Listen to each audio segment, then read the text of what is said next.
Bismillahirrahmanirrahim. Alhamdulillahi rabbil alamin. Wassalatu wassalamu ala asyrafil anbiya'i wal mursalin Muhammadin wa ala alihi wa sahbihi ajma'in. Amma ba'd. Para jamaah sekalian, kaum muslimin dan muslimat yang semoga dirahmati dan disayangi oleh Allah, kita lanjutkan kembali kajian kita mensyukuri nikmat kemerdekaan. Tadi telah kita sampaikan salah satu cara mensyukuri nikmat kemerdekaan dengan mengisi kemerdekaan ini dengan sumbangsih kita. Sudah bukan zamannya lagi mengeluh keadaan Indonesia, tapi kita yang perbaiki apa sumbangsih kita sesuai dengan anugerah dan kelebihan masing-masing. Contoh, saya sebagai seorang dokter, saya berusaha memberikan sumbangsih kepada negara, mengisi kemerdekaan menjadi dokter yang baik, berusaha sekolah sampai spesialis, sekolah S2, sekolah yang tinggi untuk membangun kesehatan negeri. Contoh, mungkin yang di bidang pertanian mengembangkan apa sumbangsih dan karya. Di bidang kelautan yang nelayan, bagaimana berusaha mengembangkan nelayannya, mempelajari dan sebagainya. Jadi apa kelebihan yang telah Allah anugerahkan kepada kita, itu yang kita gunakan untuk memberikan sumbangsih kepada bangsa dan negara dengan niat perintah dari Allah dan Rasulnya, khairun nas anfa'uhum linnas. Itu yang paling baik, yang paling memberikan manfaat bagi bangsa, negara dan masyarakat, bahkan kepada makhluk hidup seluruhnya. Kemudian juga para jamaah sekalian, tadi kita sudah katakan sudah bukan zamannya mengeluh-mengeluh. Karena sebenarnya Indonesia ini nikmatnya sangat banyak. Dimulai dari sumber daya yang sangat banyak, laut, hutan, gunung. Sumber daya yang sangat banyak. Kalau bukan yang mengolah, bukan kita, siapa lagi? Yang mengembangkan kalau kita, siapa lagi? Sampai-sampai kalau orang luar datang ke Indonesia, dia bilang Indonesia ini surga. Orang-orang Arab datang ke Indonesia, hazihi jannah, ini jannah, ini surga Indonesia ini. Tajri min tahtihal anhar, sungai-sungai di bawahnya mengalir. Karena di tanah Arab sana gersang, gurun, batu. Jangan coba-coba tanam sesuatu, tanam mangga tumbuh batu. Dan para jamaah sekalian, sudahnya kita jangan mengeluh Indonesia, karena Indonesia banyak,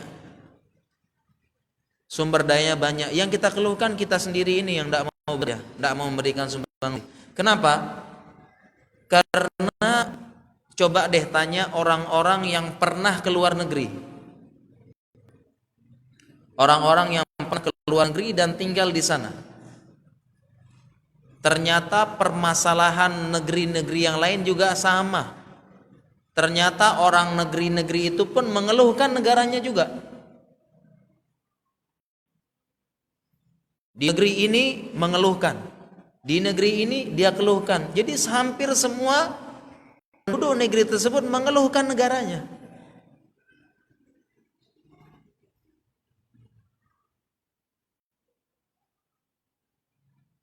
Saya pernah pergi mengisi di luar negeri.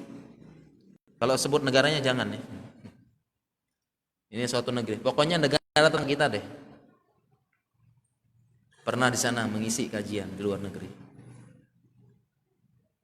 Ternyata di sana kalau membuat pengajian seperti ini susah jemaah. Harus izin dulu. Harus bersurat dulu. Jadi sulit. Untuk buat pengajian saja negara Islam, kajian seperti ini sulit. Akhirnya saya itu isinya di apartemen, aula apartemen. karena tidak boleh di masjid. Kalau di masjid boleh, tapi ribet birokrasi. Kita bersyukur kajian tiap hari, belajar agama, bisa ngaji kapanpun. Kalau di sana juga menggunakan masjid izin macam-macam. Kita mau pakai acara nikah di masjid, kondangan masjid juga. Di sana izin sulit. Jadi kenikmatan ibadah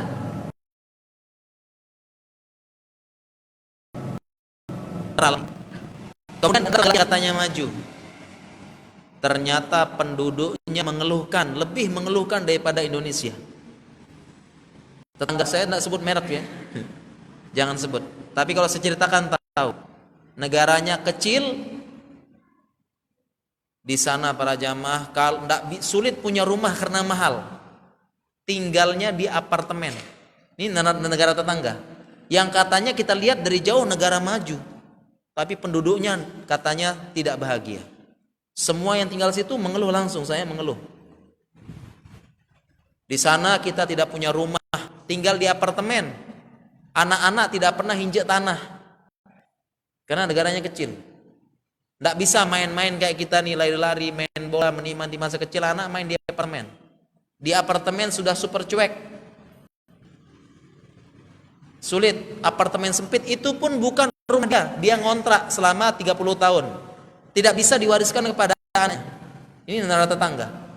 Kalau mau beli mobil, lebih mahal harga surat mobilnya daripada mobilnya. Ini negara tetangga ini. Yang kita lihat dari luar biasa, maju, modern, hebat. Kayaknya sudah tahu kayaknya nih. Mau beli mobil di sana lebih mahal harga surat izin mobilnya. Karena negaranya kecil, harus ada ini, garasi ada begini. Sekarang Indonesia mobil gampang. Jalan-jalan mana gampang. Bermacam-macam pajak di sana. Dan di sana semua orang sibuk dengan kehidupan. Bangun jam 4, kemudian pulang malam. Karena harus kerja keras. Tidak ada pemandangan di negeri sana, pemandangan orang tuh seolah dikejar-kejar. Di jalan pegang HP, rapi di jalan, dikejar-kejar seolah-olah.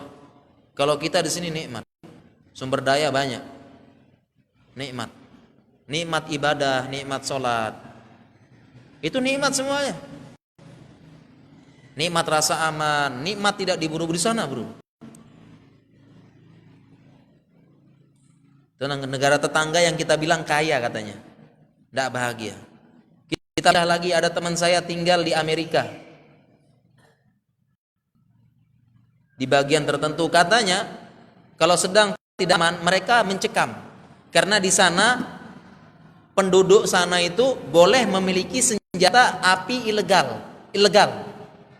Jadi siapapun boleh punya senjata api legal boleh. Indonesia alhamdulillah diatur sama bapak-bapak TNI, tidak boleh satupun kita pegang senjata. Tapi di sana boleh, asalkan punya uang dia boleh pegang senjata. Sehingga bisa nembak kapanpun dimanapun.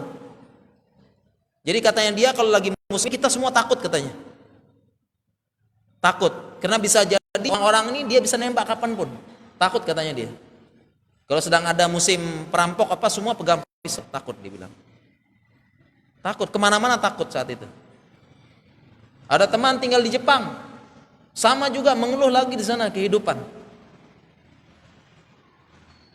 Karena tuntutan pekerjaan mereka kerja siang, kalau gagal kecewa bunuh diri.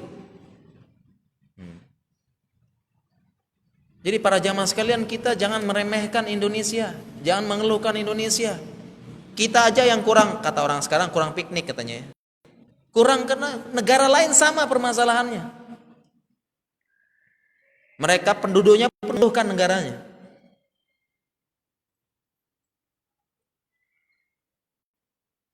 Jangan kita keluhkan. Ini siapa yang banyak nikmatnya? Nikmat aman, nikmat Islam. Sangat mudah sholat. Dibanding ke Palestina, ke Suriah, kemana, sholat saja susah. Kita di Allah stres dan sebagainya, ada tempat sujud, langsung tenang lagi. Selesai urusan dunia apa? Ke masjid tenang, Quran tenang. Nikmat Indonesia, subhanallah. dibanding negara lain. Jadi orang-orang yang mengeluhkan Indonesia, meremehkan Indonesia, dia kurang tahu saja, kurang piknik bahasanya. Kita paling banyak nikmatnya Indonesia ini, nikmat kemerdekaan, kapanpun, cekruan kapanpun. Kemudahan ini, apalagi Indonesia dikenal budaya timur ramah. Itu negara tetangga yang maju, sebelah saja tidak kenal, bisa tidak kenal seumur hidup. Satu apartemen, itu nikmatnya apa itu? Di sini nyaman, ramah orang-orangnya, di sana cuek. Kehidupan kota, apa-apa uang. Kalau tidak ada uang, tidak ada senyum, maaf. Indonesia para jamaah, ini kita syukuri nikmat Indonesia ini.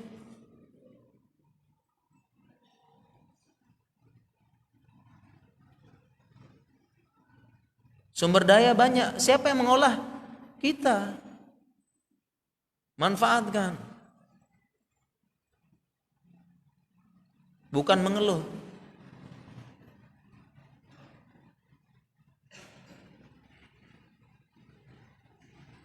Kemudian para jamaah sekalian yang dirahmati Allah Subhanahu wa taala, salah satu cara mensyukuri lagi. Jadi tadi mengisi kemerdekaan dengan hal-hal bermanfaat. Siapapun itu, isi. Apa sumbangsi kita? Jadi sejak saat ini kita sama-sama, saya pribadi bertanya apa sih sumbangsi saya dengan masyarakat, bangsa, negara dan agama. Kalau belum ada sumbangsi apa-apa, jangan banyak komentar, apa mengeluh.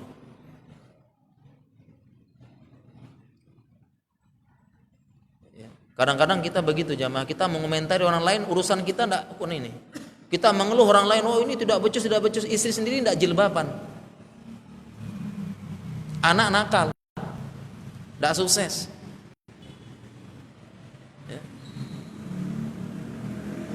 Disuruh mana pemerintah tidak menyiapkan pekerjaan, dia sendiri kerja malas. Disuruh jadi Gojek, maaf masuk angin. Disuruh ini, maaf gengsi. Tapi protes, mana lapangan pekerjaan, mana lapangan pekerjaan, padahal lapangan pekerjaan banyak di depan.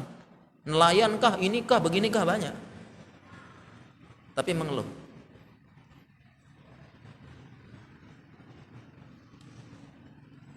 Dan para jamaah sekalian dirahmati Allah Subhanahu wa taala, jangan lupa juga salah satu cara mensyukuri nikmat kemerdekaan kita ini, jangan lupa kita doakan negara Indonesia.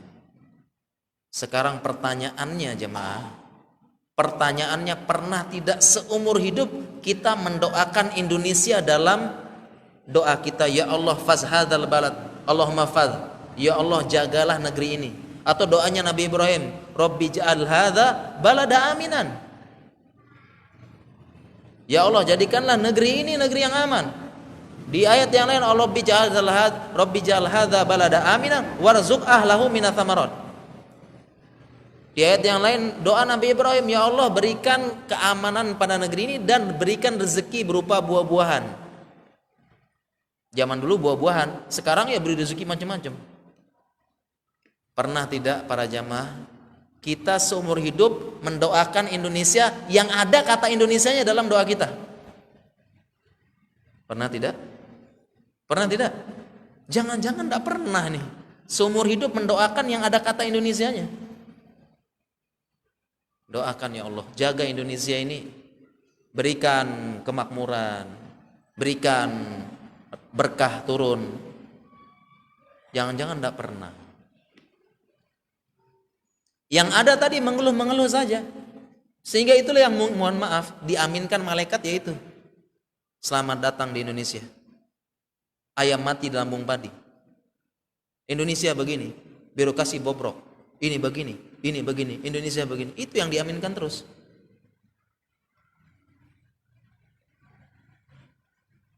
Dan yang kita keluhkan itu para jamaah sekalian, bukankah itu karena perbuatan kita sendiri, rakyatnya sendiri? Wa ma asobakum min musibatin fabima kasabat aidikum. Apapun yang menimpa kalian ya karena ulah kalian sendiri. Coba para jamaah ya, kita lihat sejarah, katanya jas merah. Jangan lupa sejarah.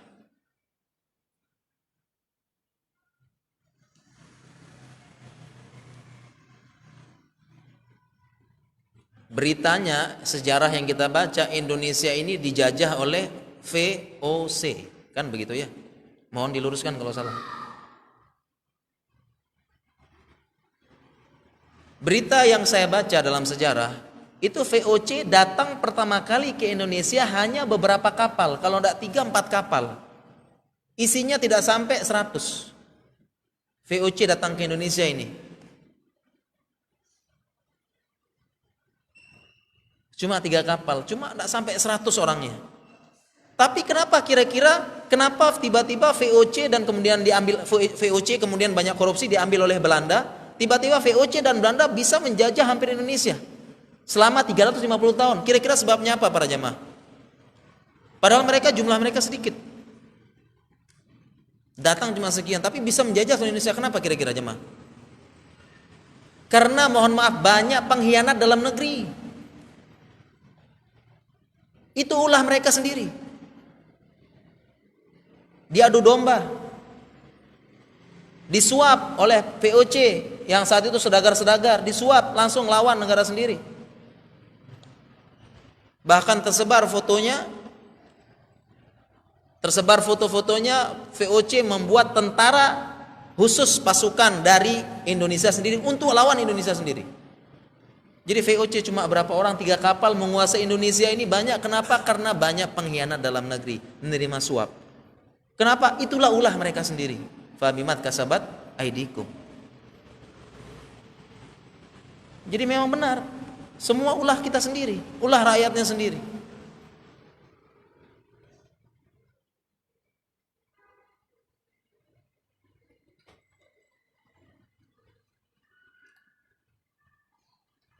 Jadi kita doakan para jamaah, dalam doa kita, dalam sujud kita, dalam munajat kita sepertiga malam, coba ada sekali aja deh ada kata-kata Indonesia. Ya Allah, jaga Indonesia aman, makmur, sejahtera. Jaga pemimpinnya dari biton atau dari pembisik-pembisik yang jelek. Allahumma sfasulata umurina, ya Allah jagalah para pemimpin-pemimpin kita.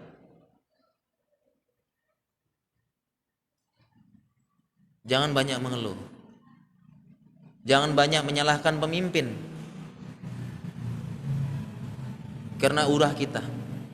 Jangan banyak menyalahkan pemimpin. Kenapa? Karena rakyat itu, pemimpin cerminan rakyatnya.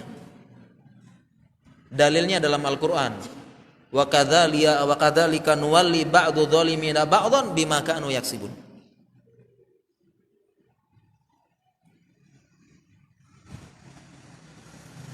Dan demikianlah kami jadikan sebagian orang-orang yang zalim pemimpin dari mereka, karena apa yang mereka perbuat. Jadi kita juga jangan kebanyakan mengeluhkan pemimpin, karena pemimpin itu cerminan rakyatnya. Dan dahulu pemimpin adalah rakyat. Dahulu pemimpin kita rakyat, bukan? Rakyat.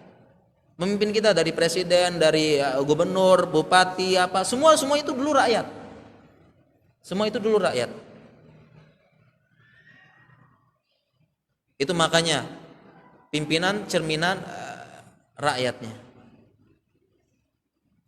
Demikian firman Allah dalam Al-Quran. Kalau rakyatnya seperti itu, dikasih pemimpin seperti itu juga. Jangan kita, mohon maaf para jamaah ini, jangan bermimpi kita kapan datang Umar bin Khattab ini, kapan datang Umar bin Abdul Aziz yang memimpin Indonesia ini supaya makmur benar begini, tapi rakyatnya seperti kita, termasuk saya berarti.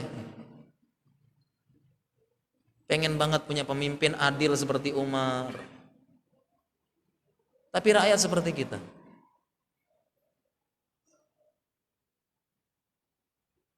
Jadi rakyat yang lebih berperan. Kalau kita pakai persen-persenan para jamaah, mungkin rakyat 80%, pemimpin 2%. Tetap saja negara ini rakyat yang pegang, cerminan rakyatnya. Sekarang kita ambil berjamaah coba ya. Ada Jepang katanya maju nih. Indonesia. Jepang sama Indonesia. Sekarang ditukar sekarang. Pemimpin Jepang mimpin Indonesia, pemimpin Indonesia mimpin Jepang. Gimana kira-kira para jamaah? Sama. Atau diganti, rakyat Indonesia sekarang ke Jepang, rakyat Jepang ke Indonesia. Pemimpinnya tetap deh. Pemimpinnya tetap. Jepang dengan pemimpinnya, Indonesia dengan pemimpinnya. Sekarang tuker rakyat Indonesia ke Jepang, rakyat Jepang ke Indonesia. Kira-kira gimana jamaah?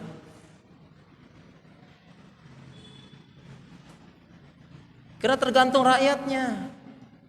Disiplin, tepat waktu, menunaikan amanah, kerja, kan begitu. Apalagi kita melihat sejarah para jamaah sekalian, Bani Israel itu apa coba yang kurang dari pemimpinnya? Pemimpinnya Bani Israel pertama nabi. Semua pemimpin Bani Israel nabi sejak zaman Israel, Yakub, lanjut Yusuf, Musa di Mesir, lanjut seterusnya Sulaiman, Daud. Pemimpin Bani Israel ini adalah nabi. Tidak cukup nabi, dikirimkan nabi plus raja Daud dan Sulaiman. Tapi apa yang terjadi kepada Bani Israel? Mereka sebagian mendapat laknat. Ada yang diubah, kunu kirodatan hosiin, jadilah kera dan babi. Jadi rakyatnya para jamaah, bukan pemimpinnya yang paling. Memang benar rakyat juga punya saham, pemimpin punya saham, tapi yang paling besar rakyat. Maksudnya para jamaah, jangan salahkan pemimpin saja. Lihat rakyatnya juga. Jangan salahkan pemimpin saja. Evaluasi, dua-duanya evaluasi. Lihat Bani Israel, pemimpinnya kurang apa? Nabi. Ada yang nabi sampai raja. Tapi tetap saja mereka dicela dalam Al-Quran. Memang karena rakyatnya begitu. Sehingga maksud saya para jamaah sekalian, ini kan lagi banyak nih celah-celah pemimpin, menyalah-nyalahkan. Harusnya kita juga evaluasi sebagai rakyat. Dan tidak jarang seperti itu menimbulkan ketidakstabilan dalam negeri. Begini. Jadi kita evaluasi para jamaah sekalian terhormati Allah Subhanahu wa taala. Ya, tinggal 5 menit lagi. Kemudian ini yang terakhir sebagai penutup para jamaah.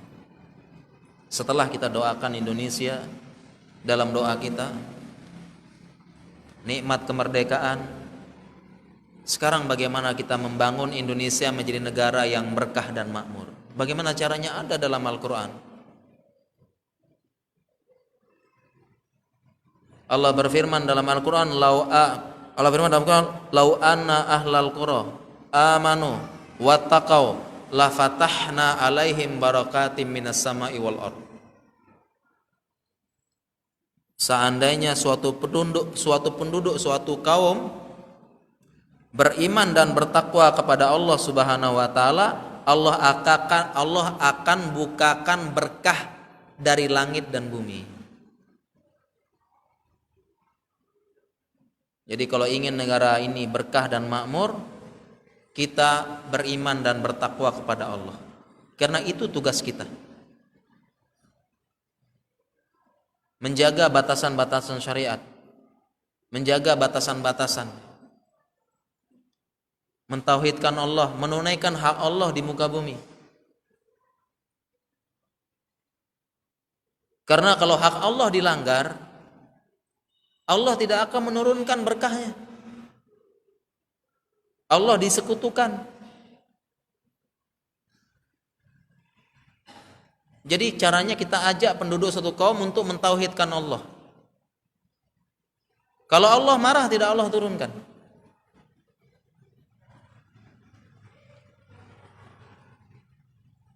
Dan cara tauhid yang sangat mudah, sholat. Sekarang para jamaah sekalian, masyarakat kita ini sholatnya banyak yang tepat waktu atau yang tidak? Gimana jamaah? Banyak yang tepat waktu atau tidak jamaah masyarakat kita? Mana yang lebih banyak, yang tepat waktu atau yang tidak tepat waktu? Nah, semua jawab lebih banyak yang tidak tepat waktu. Padahal sholat ini hak Allah, hak paling utama, tiangnya agama. Hak Allah paling utama sholat, yang harus kita tunaikan tepat waktu. Ini yang kita perbaiki sama-sama, perbaiki masyarakat gimana sholat tepat waktu. Hak Allah paling utama, tauhid ini. Yang simpel saja, tunaikan tepat waktu dulu. Kita tunaikan hak Allah, Allah turunkan. Kita ajak masyarakat sholat tepat waktu, ke masjid, tunaikan. Allah akan turunkan berkah dari bumi, dari langit dan bumi. Bahkan disebutkan min haitsu la yahtasib, dari Allah yang tidak disangka-sangka, karena kita orang yang beriman. Dari arah yang tidak disangka-sangka. Tugas kita pokoknya beribadah saja, tunaikan hak Allah, ajak manusia bertauhid, tunaikan hak Allah. Paling simpel sholat, jangan Allah disekutukan, itu aja. Selebihnya Allah yang akan bukakan. Bahkan bagaimana caranya? Bahkan dari arah yang tidak disangka-sangka, tiba-tiba udah berkah. Contoh, kita ambil contoh sekarang para jamaah. Beberapa negara Timur Tengah, Saudi, kemudian Qatar, Uni Emirat Arab, tahun 1980 sampai 90 itu negara miskin. Negara Timur Tengah itu tahun 90-an itu negara miskin. Yang kaya saat itu Mesir. Sehingga sebagian orang bilang kalau orang Saudi, orang sekitarnya itu ke Mesir pasti dibilang cari kerjaannya, di Saudi miskin. Tapi tidak hentinya ulama-ulama di Timur Tengah itu menyerukan bagaimana tetap sholat, dakwahkan tauhid. Terus dakwahkan tauhid. Akhirnya sekarang menjadi negara kaya raya, negara yang terkaya itu ya, sekitar sana ya, Dubai, Uni Emirat Arab, Qatar, Saudi, negara kaya semuanya. Padahal tidak sempat terpikirkan sedikit pun kaya karena minyaknya. Tidak pernah saat itu terpikirkan bagaimana sih bisa kaya Saudi ini. Tidak pernah. Tidak ada yang protes, oh kamu jangan tauhid-tauhid saja. Bagaimana, pikirkan dong ekonomi kita, bagaimana caranya? Enggak, pokoknya tunaikan hak Allah dulu. Nanti Allah akan berikan dengan cara yang tidak disangka-sangka. Enggak kebayang saat itu kan, negara tandus, miskin, isinya gurun saja, tapi mereka yang penting tunaikan hak Allah. Nanti Allah punya cara sendiri. Ternyata benar, Allah punya cara sendiri, sekarang jadi negara kaya. Apalagi kita jamaah, ini Indonesia sumber daya alam banyak. Harusnya lebih optimis. Tunaikan hak Allah, Allah bukakan pintu berkah dari langit dan bumi. Lebih optimis harusnya kita bisa insya Allah. Tunaikan. Dan tidak perlu jauh-jauh. Pertama, ajak keluarga dulu. Wa anzir ashiratakal aqrabin. Peringatkan teman-teman dekat dulu, jangan jauh-jauh muluk-muluk. Keluarga dulu. Wa anzir ashiratakal aqrabin. Peringati keluarga dulu, yang dekat-dekat dulu. Jangan muluk-muluk dulu kita ini, dari keluarga dulu. Ajak sholat, tunaikan hak Allah tepat waktu.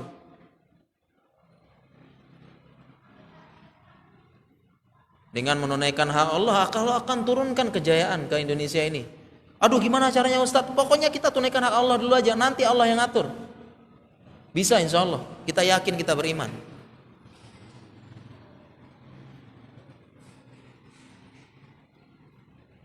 Apalagi kita Indonesia insya Allah banyak ini, insya Allah banyak. Tidak seperti keadaan saat itu yang gurun apa gimana. Tidak pernah mereka pikirkan jadi negara kaya, makmur. Dan inilah doanya Nabi Ibrahim. Ini tercermin dari keimanan Nabi Ibrahim. Apa coba Nabi Ibrahim?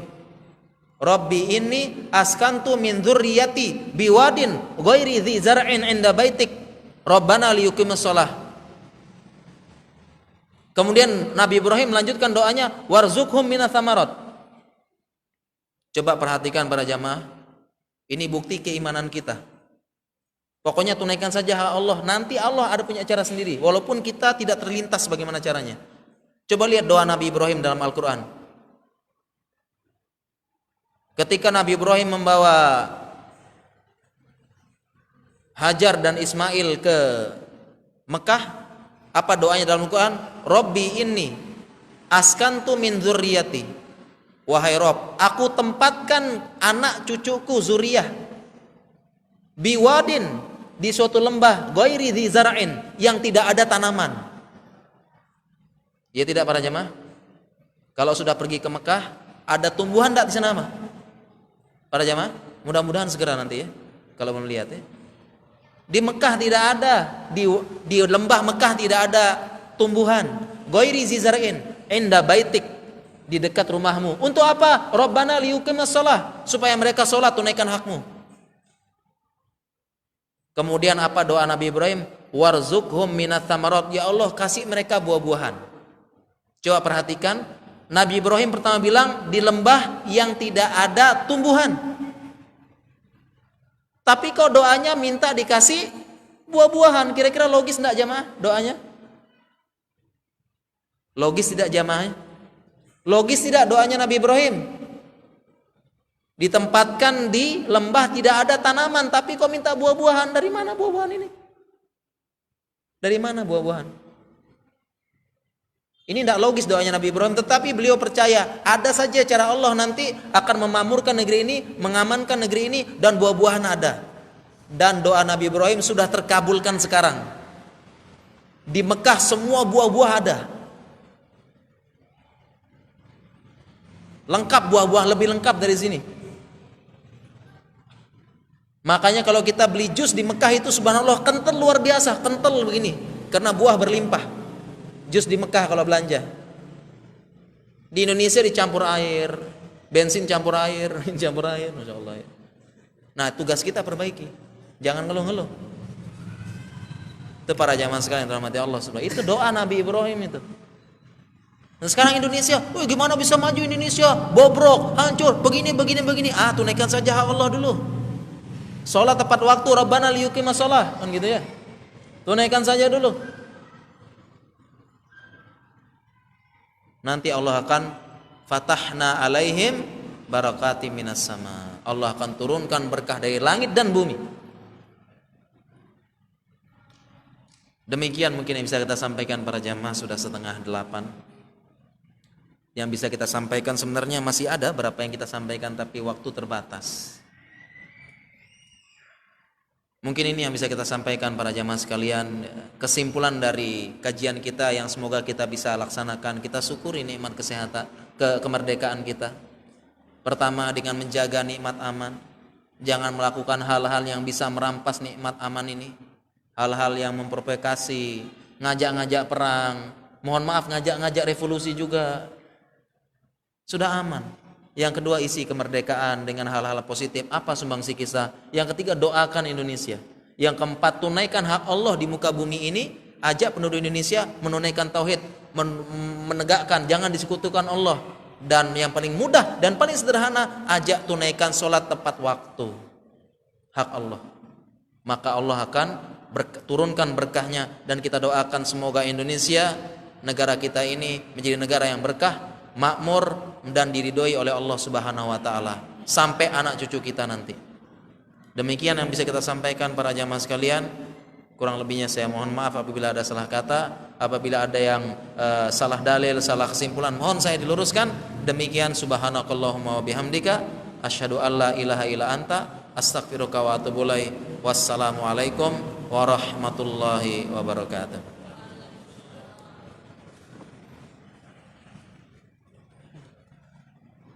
Alhamdulillahirrabbilalamin. Kita telah selesai